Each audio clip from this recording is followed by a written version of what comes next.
এই স্কুলে শুধু ধনী ছেলেমেয়েরা পড়ে। মাইক ধনী হওয়ার অভিনয় করে। সে প্রতিদিন তার বন্ধুদের দামি উপহার দেয় যাতে তাদের সন্দেহ না হয়। সে প্রতিদিন দামি গাড়িতে করে স্কুলে আসতো যা সে ভাড়া নিয়েছিল। স্কুলে কেউ জানতো না সে খুব গরিব আর একটি ছোট বাড়িতে থাকে। তার বাবা মা বক্স বানিয়ে স্কুলের খরচ চালায়।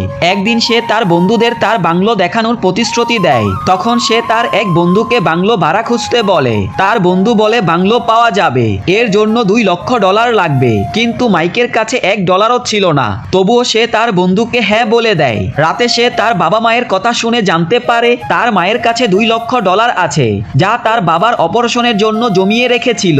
যদি মাইক টাকা চুরি করে তাহলে তার বাবার অপারেশন হবে না। কিন্তু মাইক তার বন্ধুদের সামনে অপমানিত হতে চায় না, তাই সে টাকা চুরি করার সিদ্ধান্ত নেয়। এরপর তার বাবা মা জানতে পারে টাকা চুরি হয়ে গেছে, কিন্তু তারা তাদের ছেলের উপর একদম সন্দেহ করে না। মাইক সব টাকা তার বন্ধুকে দিয়ে দেয় আর পরদিন সে তার সব বন্ধুদের তার বাংলো দেখাতে নিয়ে আসে। এখানে দুজন চাকর ছিল যাদের দেখে মাইক হতবাক হয়ে যায়, কারণ তারা তার বাবা মা ছিল।